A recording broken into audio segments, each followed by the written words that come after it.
अस्सलाम वालेकुम दोस्तों, अस्सलाम वालेकुम डियर स्टूडेंट्स। हमारा आज का इंतहाई इंटरेस्टेड टॉपिक है structure of cell membrane. Cell membrane की साख कैसी होती है, कंपोजिशन क्या है, इसके मॉडल्स क्या हैं, ये डिटेल में हम जानते हैं। First of all cell membrane को बाउंड्री ऑफ प्रोटोप्लाज्म भी कहते हैं। सेल मेम्ब्रेन अमूमन किसी भी सेल की आउटर मोस्ट बाउंड्री होती है जिसने सेल को अपने अंदर घेर के रखा होता है, ये सेल को साउंड अप करती है। तो यहाँ देखते हैं प्रोटोप्लाज्म क्या है। ये मेरे पास एक एनिमल सेल को स्केच किया गया है जिसमें ये सेंटर के अंदर न्यूक्लियस है, न्यूक्लियस के बाहर पाई जाने वाली मेम्ब्रेन है। न्यूक्लियस को साउंड अप करने वाली मेम्ब्रेन को हम न्यूक्लियर मेम्ब्रेन या न्यूक्लियर एनवेलप कहते हैं। ओके, तो इसी तरह से ये न्यूक्लियस के अंदर ग्रेन्युलर सब्सटेंस, ग्रेन्युलर दानेदार मादा होता है, लिक्विड मटेरियल होता है, दानेदार मादे फ्लूइड को हम न्यूक्लियोप्लाज्म कहते हैं। तो याद रखिए कि ये आउटर मोस्ट बाउंड्री है जो कि सेल मेम्ब्रेन कहलाती है। इस न्यूक्लियर मेम्ब्रेन और सेल मेम्ब्रेन के दरमियान ये डिस्टेंस, जितने भी सब्सटेंसेस के डिस्टेंस पाई जाती है इन्हें साइटोप्लाज्म कहते हैं। तो बात हमारी हो रही थी प्रोटोप्लाज्म की। मैथमेटिकली न्यूक्लियर मेम्ब्रेन के इर्द-गिर्द पाए जाने न्यूक्लियोप्लाज्म और साइटोप्लाज्म, इन दोनों को मजमूई तौर पर हम प्रोटोप्लाज्म कहते हैं। अब ये है न्यूक्लियोप्लाज्म और चारों तरफ में है इसके साइटोप्लाज्म। तो इसका मतलब ये हुआ सेल के अंदर यहाँ से लेकर यहाँ तक, यहाँ से लेकर यहाँ तक, चारों तरफ में सेल के अंदर जितना भी लिविंग मटेरियल होता है वो सारे का सारा मजमूई तौर पर प्रोटोप्लाज्म कहलाता है। क्योंकि ये प्रोटोप्लाज्म के इर्द गिर्द मेम्ब्रेन है, इसीलिए सेल मेम्ब्रेन को बाउंड्री ऑफ प्रोटोप्लाज्म के नाम से भी हम याद करते हैं। तो आइए देखते हैं सेल मेम्ब्रेन के अदर नेम्स। मसलन प्लाज्मा मेम्ब्रेन, इसी तरह से plasmalemma, cell surface membrane. तो सेल मेम्ब्रेन को आप ये तीन एक्स्ट्रा नाम भी देते हैं। टोटल 4 मुख्तलिफ नामों से सेल मेम्ब्रेन को याद किया जाता है। What is the major function of the cell membrane? तो सेल मेम्ब्रेन का सबसे major function passage of different materials, cell के अंदर, बाहर से अंदर या सेल के अंदर से बाहर मुख्तलिफ मटेरियल्स के ट्रांसपोर्ट को, गुजर का, ये मेजर फंक्शन इसका होता है।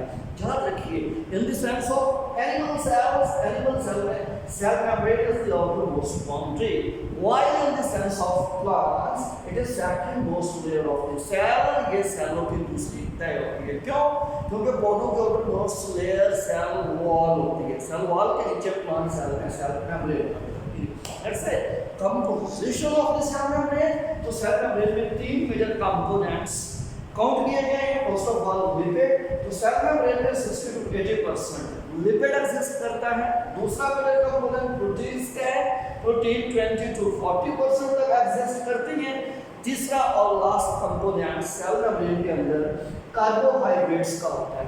याद रखिए कि कार्बोहाइड्रेट्स बहुत स्मॉलेस्ट क्वांटिटी के अंदर, नेग्लिजिबल क्वांटिटी के अंदर होते जरूर हैं, बहुत कम होते हैं, इसलिए स्मॉल क्वांटिटी के अंदर एक्सेस करते हैं। Let's say structure of the cell, cell की स्ट्रक्चर। सेल स्ट्रक्चर को समझने के लिए हमें 2 मॉडल्स को समझना पड़ेगा। याद रहे कि ये 2 मॉडल्स ज्यादातर इलेक्ट्रॉन माइक्रोस्कोपी के थ्रू आए हैं। जो पहला मॉडल में से पहला मॉडल प्लाज्मा मेम्ब्रेन मॉडल है। प्लाज्मा मेम्ब्रेन मॉडल को हम यूनिट मेम्ब्रेन मॉडल भी कहते हैं। ये मॉडल रिजेक्टेड है, आजकल इसे एक्सेप्ट नहीं किया जाता। रीजन ये है कि it was proposed before the discovery of electron microscope. Okay, दूसरा बड़ा मॉडल इसमें फ्लूइड मोजाइक मॉडल होता है। तो फ्लूइड मोजाइक मॉडल दरअसल इलेक्ट्रॉन माइक्रोस्कोप की डिस्कवरी के बाद, यानी सेल मेम्ब्रेन को इलेक्ट्रॉन माइक्रोस्कोप में विजुअलाइज किया गया, ऑब्जर्व किया गया, फिर प्रपोज किया गया। यही वजह है fluid mosaic model is most accepted और widely accepted in the world. तो दुनिया में सबसे ज्यादा इस मॉडल को एक्सेप्ट किया जाता है, वो फ्लूइड मोजाइक मॉडल ही है। सबसे पहले बात करते हैं यूनिट मेम्ब्रेन मॉडल या प्लाज्मा मेम्ब्रेन मॉडल की। ओके, तो 1938 में mister Harvey and Danielli, in 2 scientist ने इसे डिस्कवर किया, इसके ऊपर काम किया था। तो याद रखिए, according to this unit membrane model, cell membrane is a lipid bilayer. Cell membrane lipid bilayer होती है, लिपिड्स की दोहरी तह होती है।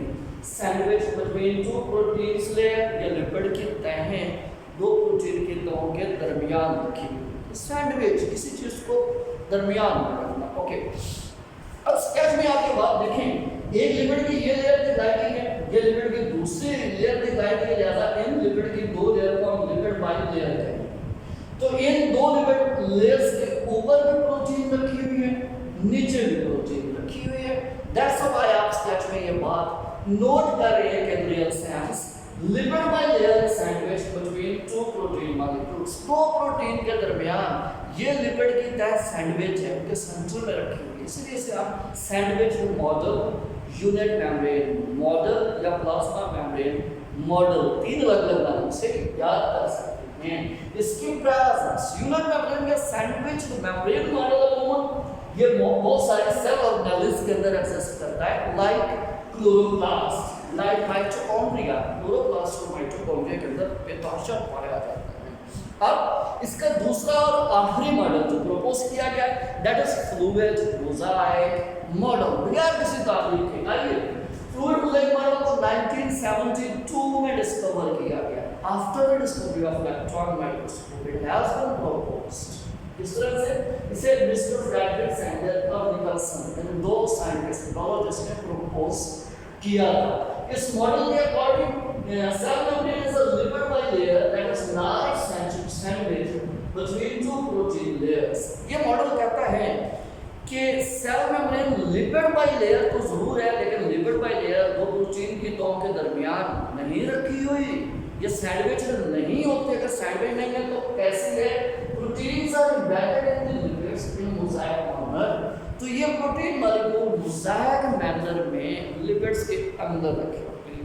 मोज़ाइक कहते हैं छोटी छोटी चीज़ों को आपस में जोड़ के, करीने से जोड़ना, अच्छे तरीके से जोड़ना, कोई ऑर्नामेंटल शय अच्छी बना लेना। तो मसलन सिक्के जोड़ के कोई एक नई शय, गाड़ी बना लेना, कार वगैरह, किसी भी चीज़ें, ये फर्श की टाइलें लगाई जाती हैं छोटे छोटे मटेरियल को जोड़ के। ओके, तो इसी तरह से ये प्रोटीन्स लिपिड बाय लेयर के अंदर पार्टली भी एम्बेडेड होती हैं और कंप्लीटली एम्बेडेड भी होती हैं। मुकम्मल तौर पे भी धंसी होंगी और नामुकम्मल तौर पे भी धंसी होंगी। जरा स्केच में हम देखेंगे, next proteins are scattered irregularly in lipid by layer.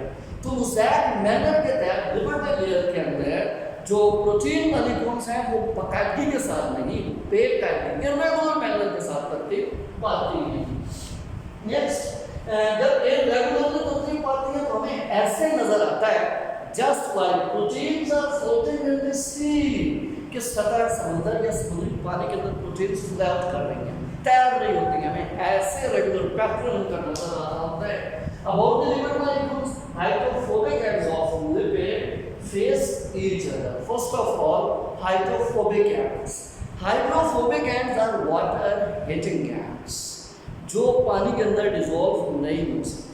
जो पानी के अंदर डिसॉल्व नहीं हो सकते वो एक दूसरे के आमने सामने होते हैं, फेस ईच अदर।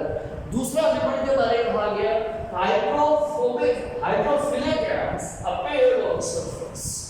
तो जो हाइड्रोफिलिक एंड्स होते हैं वो सेल मेम्ब्रेन की सतह के ऊपर होते हैं। Hydrophilic ends are water living molecule, जो पानी के अंदर हल होने की सलाहियत रखते हैं। तो याद रखिए, ये मेरे पास एक लिपिड मॉलिक्यूल है। ओके, तो लिपिड मॉलिक्यूल का ये हेड भी कहलाता है ये हाइड्रोफिलिक एंड, जो पानी के अंदर हल हो जाता है और सेल मेम्ब्रेन की सरफेस पर एग्जिस्ट करता है। जबकि ये टेल है, लंबी दो लाइनें हैं, हाइड्रोफोबिक एंड, ये पानी में डिसॉल्व नहीं कर सकता। तो यही बात है कि ये भी फॉस्फोलिपिड मॉलिक्यूल है, ये भी फॉस्फोलिपिड मॉलिक्यूल है। ये दोनों हाइड्रोफिलिक हेड्स हैं, जबकि ये दोनों टेल्स हाइड्रोफोबिक टेल्स हैं। आप नोट करें, स्केच में बता रहा है, both hydrophobic tails are facing one another, दोनों एक दूसरे के आमने सामने आए हुए हैं। इसलिए ये आमने सामने आ जाएगा fluidity of the cell membrane. Cell membrane के अंदर मटेरियल क्या फ्लूइड की तरह गुजर रहा होगा, चीजों के आने जाने में, पास थ्रू होने में हेल्पफुल साबित होता है। ओके, नेक्स्ट हम देखते हैं steroid and cholesterols are in eukaryotic cell membranes. हाँ, अगर यूकैरियोटिक सेल मेम्ब्रेन होगी तो उसके लिपिड बाई लेयर के अंदर कहीं कहीं कोलेस्ट्रॉल या स्टेरॉइड मॉलिक्यूल धंसे होंगे। अगर प्रोकैरियोटिक सेल मेम्ब्रेन होगी तो ना स्टेरॉइड होंगे और ना ही कोलेस्ट्रॉल मॉलिक्यूल एब्सेंट होंगे। Okay, next plasma membrane is asymmetrical. तो प्लाज्मा मेम्ब्रेन की कोई रेगुलर शेप नहीं होती, ये एसिमेट्रिकल, इसके हाफ्स आइडेंटिफाई नहीं हो सकते, इसकी सरफेसेस भी आइडेंटिफाई नहीं हो सकती, इसीलिए हम इसे एसिमेट्रिकल सेल मेम्ब्रेन या एसिमेट्रिकल प्लाज्मा मेम्ब्रेन के नाम से याद रखते हैं। ओके, नेक्स्ट हम इसके स्केच में चलते हैं। अगर आप नोट करें तो ये लिपिड की एक तह है, ये लिपिड की दूसरी तह है, that's why it's a lipid bilayer molecule, जिसमें ये सेंटर में आप गौर करें प्रोटीन मॉलिक्यूल धंसा हुआ है, पूरे का पूरा प्रोटीन मॉलिक्यूल लिपिड बाइलेयर के अंदर धंसा हुआ है। तो हम ये कंप्लीटली धंसा हुआ है, इसलिए इसे इंट्रिंसिक प्रोटीन कहा जाएगा, इंट्रिंसिक प्रोटीन कहते हैं। जबकि ये मॉलिक्यूल सरफेस पर लिपिड बाइलेयर के अंदर कंप्लीटली धंसा हुआ है, थोड़ा धंसा हुआ है, थोड़ा बाहर है, इसीलिए ये पार्टली अटैच्ड है, यानी मुकम्मल तौर पे धंसा हुआ है, जिसे हम एक्सट्रिंसिक प्रोटीन के नाम से याद करते हैं। रेयर के बाद इसमें कार्बोहाइड्रेट्स भी, तो ये प्रोटीन के ऊपर कार्बोहाइड्रेट मॉलिक्यूल्स आकर कंजुगेट मॉलिक्यूल बनाते हैं। ये protein intrinsic protein plus carbohydrates ये कंबाइनली ग्लाइकोप्रोटीन मॉलिक्यूल सिंथेसाइज कर रहे हैं। इसके बाद जब लिपिड मॉलिक्यूल ग्लूकोज के साथ या कार्बोहाइड्रेट के साथ सिंथेसाइज होगा, तो यहाँ दोनों का कॉम्बिनेशन ग्लाइकोलिपिड मॉलिक्यूल बना रहा है। Let's say last thing is that fluidity of the cell membrane. Cell membrane की टोटल फ्लूइडिटी लिपिड कंटेंट्स पे डिपेंड करती है।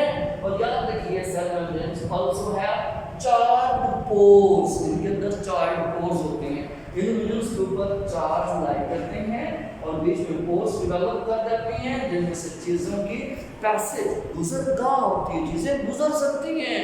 और कैसे गुजरती हैं? दो मैकेनिज्म्स हैं, या तो पैसिव ट्रांसपोर्ट के जरिए या फिर एक्टिव ट्रांसपोर्ट के जरिए गुजर सकती हैं। तो दोस्तों हमारा चैनल सब्सक्राइब करना मत भूलिए, हमारी वीडियो लाइक भी करें, शेयर भी करें और काइंडली हमें अपने कमेंट से ज़रूर आगाह कीजिएगा, ताकि हम अपने वीडियोस को मज़ीद बेहतर से बेहतर बना सकें। अपना ख्याल रखिएगा। अल्लाह हाफिज़।